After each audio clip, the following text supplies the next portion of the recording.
What do you want to talk about first? Because there's a lot. There's obviously I did mention a little bit before we hit record the Jimmy Butler conversation. That's like a hot topic right now. It's a conversation I think we always have. Like we've had, we started having it like in the bubble, like weren't like thinking about is he a top 10 player or whatever based on his performance. He's obviously a dude that turns it on in the postseason. In the regular season, he kind of is what he is, right? He's like an all-star caliber dude, but then obviously becomes like a different version of himself in the playoffs. So we can have that conversation, or we can just go straight into that Mavericks game that we watched at Buffalo Wild Wings yesterday that you weren't very happy about. Man, we can go into that Mavericks game, man. I got some stuff to talk about, man. Go ahead, talk to the people. Man, okay. I'll say this. When we got to Buffalo Wild Wings, the Mavericks were up by 17 or 18. It was going into the second quarter. Carl said it himself. He said, "Oh, this game over." Ty, I think you had said it too. We sat down. By the time we got our food, it was a fourth quarter, and they was down by 1. Yeah. They did this for 2 straight series. They did this against Phoenix, but they just got lucky enough that Phoenix was over there playing around in the locker room, and they weren't paying attention to the game. But the Warriors not gonna be playing around. This isn't Phoenix. This isn't the Suns. You can't be doing this and then just expecting to turn stuff on. Oh, it's all right. We can just turn it on the next couple of games, because that's literally what they're banking off of. Like it's dude. You can blow. You can get up like you did against Phoenix, but you're not gonna get up like you did against Golden State. Once they get that lead, they're not giving it back. They're not gonna give it back. That was something we talked about last night. Like I remember saying I think Phoenix is a better team than Golden State. I remember even saying that last episode, but I'm looking at it and just thinking about what you just said. When Golden State goes up, like when they're on, it's harder to stop them. You know what I'm saying? When they're on, they're on. Like we're talking about. It's few people, few teams, few coaches ever that can stop them. Yeah, dude. So like it's really tough to make that comeback. And you said it, this isn't really the series to go down 2-0 and try to hold on to a comeback. Now it's still possible, because I mean with Dallas, they're so good at home. Last series was about the home team, so we never know how much that can play a factor. I mean, obviously it played a factor last night, because if you start trailing like in the late second half in Golden State or wherever they're playing as home, then it's going to be tough to come back. So we don't know how much of an advantage home court is going to give Dallas, coming into game 3 and game 4. But yeah, I mean, this isn't the team you want to go down against. Like there was no answer. Curry goes and has this big game, close them out. He was really big in the first half, then kind of close them out, hit some big shots. Looney. Kevon Looney was killing. Yep. They killed him in the paint. They out-rebounded. Yeah, 21-12.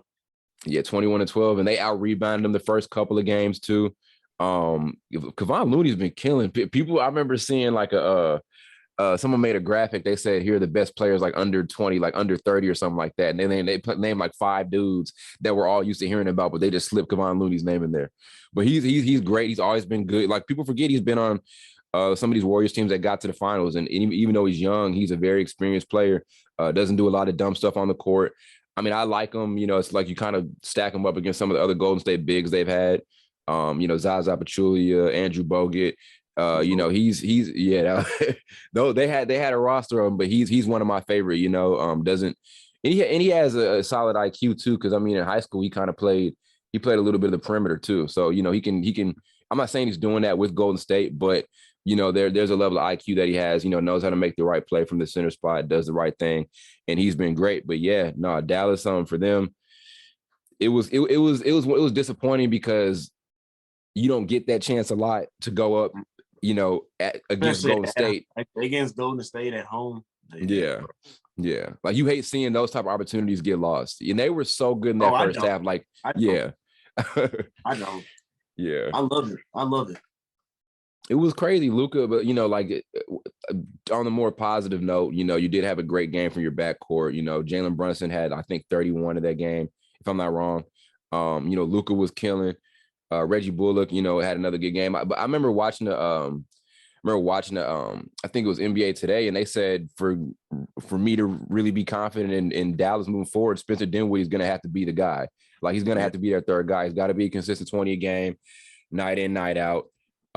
It can't be like Jalen Brunson and Luka Doncic every night, then draw three and see whoever that third guy is going to be. Like, it's got to be. I think or the or reason just then, Luka. Yeah, or just Luka. Right. exactly, because there was that's not gonna win you anything, dude. no, it's not. Like, and He that's what started getting tired at the end there. He's just coming down and chucking up threes, but that's not yeah. Yeah, Spencer had 4 points in 22 minutes. I don't even remember him being in that late. I don't even remember him being in that late fourth quarter lineup. I could be wrong. Was he on the floor in that late fourth quarter? I got to go back and look. You said he had what? He had 4 points. And how many minutes? In 22 minutes. And man, yeah. And so it's like, and so I want to say, it's like he been selling all year, like, and there he has these good games, and he gets me hopeful, and then it's kind of like, oh, okay, he's not going to do it. Like, I don't know how confident I am he's going to do it again. You want to beat this team, you got to have your three best guys playing on a consistent basis, and he ain't doing that. So I don't know. It's not like they're defending him any differently than what a lot of other teams are doing. So I mean, there's like Golden State is zoning them a lot more.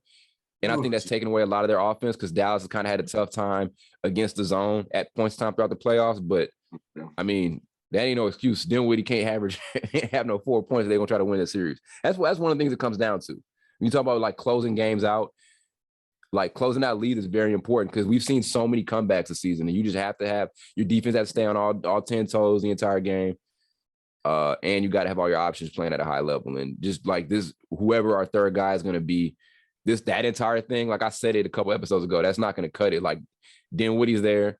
He's your third shot creator. I think I thought he'd get more looks than Jalen Brunson after he got traded there, personally, because I thought he was better than Jalen Brunson coming when he got traded, So, I mean, you got to get better stuff from Dinwiddie. But tough game. You see how that's worked out so far. So. Yeah, man. Yeah. But, I mean, it's kind of hard to judge because I like Dallas. I think I said this that Phoenix series. I think they're a lot better than what people give them credit for. Mm-hmm. It's just sometimes it's just like I don't know. They just look like they rely on Luka too much, and you can do that because he's that good of a player. But when we saw it last, I'm gonna keep bringing it up. We saw it last year with the Clippers series. You relied on him that whole series, and he ran out of gas. Y'all got ran out the building. Yeah, ran out the building. Yeah. So I mean, I figured you learned from that last year. I know it's a different coach, but you learned from that last year, not really do the same thing. Because I'm seeing shades of that. I was seeing shades of that in that second game, especially about when it got to 4 minutes left. Every possession is let Luka do what he wanted to do, except for one possession. Jalen Brunson went around the circle and he got that layup. It's and that kind of makes me think about every time it comes back to this. It makes me think about the future. They don't have great cap space. They've got to pay Jalen Brunson. They've got Davis Bertans' stupid contract still on the books. So like they have some things. How much he getting paid? I think he's getting paid like just short of 20 mil, but that's still way too much for a dude who he's not a starter. You know what I mean? Like I never even knew if he'd be a starter on like a really good team. You know what I'm saying? So like that's a lot of money to pay a dude like him. If I had to, I'd give Kleber that contract. I'm gonna be giving. Honestly, you know what? Yeah, and I don't know. I think Washington paid him, but still, it's like he wasn't worth that investment. But like I said, everything kind of points at the offseason for them. I'm not going to count them out just yet because they have been the comeback team of the playoffs this year. Like they've come back from they've come back 2-0 the last series or whatever, and they're not coming back from this one. We'll see what happens. We'll see what happens, but it's kind of like, do we invest in Jalen Brunson? Because I like Jalen Brunson, but like I just don't know if he's a second option dude. You know what I mean? Like I at least like him next to Luka. I think. Yeah. They're a good backcourt. Yeah. They just need another proven scorer to go with Luka because Luka can't do it all, bro. Yeah. Luka can't do it all because when he's on, and when everybody's off, it's just. Yeah, Lord, boys look like a lottery team when everybody else is off. Yeah, and like I said, you think it'd be Dinwiddie, but obviously not. You know what I'm saying? Like if he can't be a consistent dude, then you just got to get better play from him. I think that was my thing even in Washington. Like I remember the excuse in Washington was that he didn't like this he didn't like his role in Washington because they wanted him to be a facilitator more. I'm like, now you're in Dallas, and I'm like, you've had better games. I wouldn't. would I say he's been as worse? He hasn't been that good. Yeah, So yeah. Like in the regular season, it looked good, but in the playoffs, it's still like you're here some nights and you're not here some nights. You know what I mean? Yeah. So he's got to be big moving forward. They've got to do something about that in the paint thing because they got murdered in the paint last night. They got to go back and look at the numbers. And I don't know how, because Golden State only got one big man right now. Right. So yeah, so like I'm reading here, CBS Sports, Dallas' lack of legit paint presence ended up hurting them this game. Warriors attempted 16 shots at the rim, converted 14 of them. Yeah, dude. Like in Dallas, on the other side, Dallas couldn't even get. That don't make no sense. Yeah. Dallas got outscored by 32 points in the paint, 62-30, and we're out rebounding 43-30. That's a big factor. That's playoff basketball for you. So that is a huge factor. Especially them offensive rebounds, bro. Oh my God. Yeah, those kill you. The most demoralizing. Yeah, my bad. The most demoralizing thing is like you trying to make that comeback and then somebody gets and you get that stop, then they get that offensive rebound and it turns into like a three. I hate that so much. Yeah. But it's kind of like I said, I credit Golden State zone. Like there are a lot of forced shots. Like even late in that game, there are a lot of really tough contested 3-point shots by Luka. It wasn't easier for them to get to the rim. There's not a lot of pick and roll, which is something that they do. And like I said, if you take the pick and roll out of their offense, there's not a lot left. So I mean, what else can they do? So it's like, that's literally what they're. I wouldn't say that's literally what they're built. Well, that kind of is built off of just that pick and roll. So yeah, I don't know. I guess get back to the drawing board. You got to figure something else out for Sunday. So they play Sunday, right? Yep. Okay. Yeah.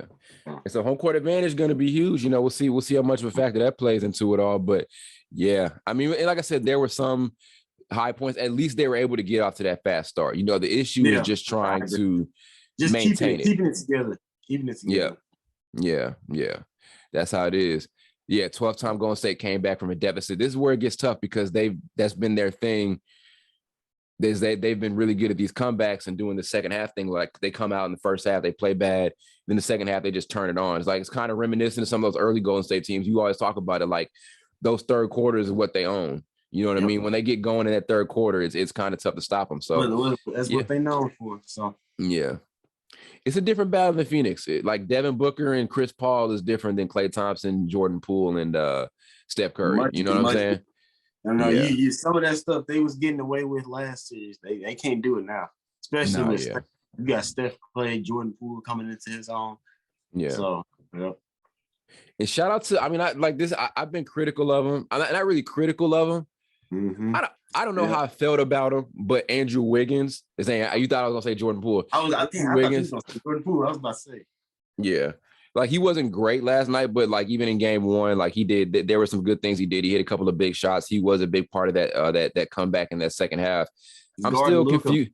Yeah, he was guarding Luka, and it's crazy how much people criticize. He became a better defender since coming to Golden State. That's kind of the thing is you go to Golden State and you playing with Draymond Green, you're playing under Steve Kerr.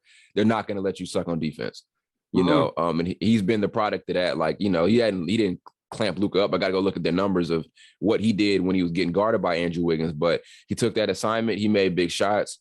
He's been a great role player some nights for this team. Like I remember he was an all-star. Obviously, I wasn't a fan of that. I don't think we all were fans of it, but he's playing his role at a high level. He took that all-star and ran with it. I said, I ain't doing this I am not giving no more effort. Starter too. Like I'm like he was not. Was he all-star? He was a starter, which was crazy. Yeah, man. In like one of his worst like statistical, I mean, as far as points, like his worst season, he becomes an all-star, which is insane. So yeah, but I mean, he did his thing last night. Sounds like he was slim pickings or something. That's pretty much what it was. Jordan Poole did his thing, hit some big shots late. This team's got weapons. Poole's a legit. We always talk about Jordan Poole, but Poole's a legit that dude's a straight threat. Yeah. Yes, sir. I've been telling you, going from just looking at his journey, going from the G League to G League this year to now doing this in the playoffs. That's tough, bro. Yeah, it is tough. Love it. I didn't know if I saw it. I didn't see it coming at all because I didn't really think much of him in Michigan. I didn't think much of him in high school. You know what I mean? I'm just thinking. Yeah. I You didn't know, think it's yeah.